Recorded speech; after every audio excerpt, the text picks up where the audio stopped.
Hey guys, welcome to everything.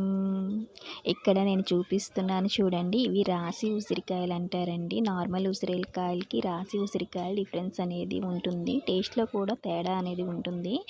ఈ రాశి ఉసిరికాయలను చూస్తే నా చిన్ననాటి జ్ఞాపకాలకి వెళ్ళిపోతానండి. మా నానమ్మ వాళ్ళ పెరట్లో అనమాట చెట్టు అనేది ఉంది. అప్పుడు ఫ్రెష్గా ఉండేవి అనమాట. కాయలు ఫ్రెష్గా తెచ్చుకొని అందులో ఉప్పు కారం వేసుకొని తింటే చాలా టేస్ట్గా ఉంటుంది. ఈ రాశి ఉసిరికాయలు అయితే ఇప్పుడు మళ్ళీ మా వీధికి అయితే వచ్చింది. అందుకే నేను ఒక 10 రూపీస్వే తీసుకున్నాను, ఎక్కువ కూడా తీసుకోలేదు. ఈ విధంగా క్లీన్ చేసుకొని ఉప్పు కారం అన్నీ వేసుకొని చక్కగా కలిపేసుకొని ఈ సమ్మర్లో అయితే మధ్యాహ్నం 12 గంటలప్పుడు తింటూ ఉంటే సూపర్గా ఉందండి. అందరైతే నాకొకటి ఇవ్వంటే నాకొకటి ఇవ్వు అనుకొని మరి గొడవ పడి మరి తీసేసుకున్నారనమాట.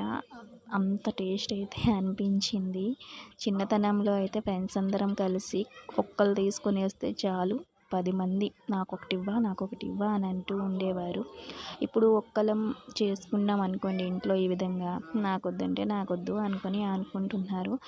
అందరూ కలిసి ఉండేటప్పుడు తింటే చాలా టేస్ట్ ఉన్నది ఉంటుందండి. మరి దాని టేస్ట్ అనేది ఎందుకు పెరిగిపోతుందో తెలియదు కానీ ఒకరు ఎదురు ఉండేటప్పుడు అంత తిందాంలే చేద్దాంలే అని అనిపిస్తుంది. కానీ నేను ఇది ప్రిపేర్ చేసిన తర్వాత కూడా మా ఇంట్లో ఇస్తే నాకొద్దంటే నాకొద్దు అని అన్నారు ఫస్ట్లో. అయితే సెకండ్ టైం అన్నాను, ఒక్కటి ట్రై చేయండి, బాగాలేకపోతే తినొద్దులేండి అని చెప్పేసి ఇచ్చాను. ఒక్కొక్కటి తిన్నారు. తిన్నాక నాకు కావాలంటే నాకు కావాలి ఇంకా అని చెప్పేసి మొత్తం ఖాళీ చేసేసారనమాట.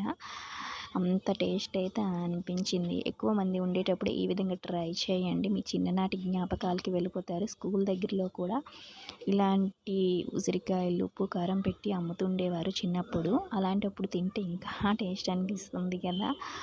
మీరు కూడా ఈ విధంగా ట్రై చేసి తినండి, మీ చిన్ననాటి జ్ఞాపకాలకి తప్పకుండా వెళ్ళి వస్తారనమాట. చూస్తున్నారు కదా, చూస్తుంటేనే నోరు ఊరిపోతుంది కదా. మరి ఈ వీడియో మీకు నచ్చినట్లయితే లైక్ చేయండి, షేర్ చేయండి, సబ్స్క్రైబ్ చేసేసుకోండి.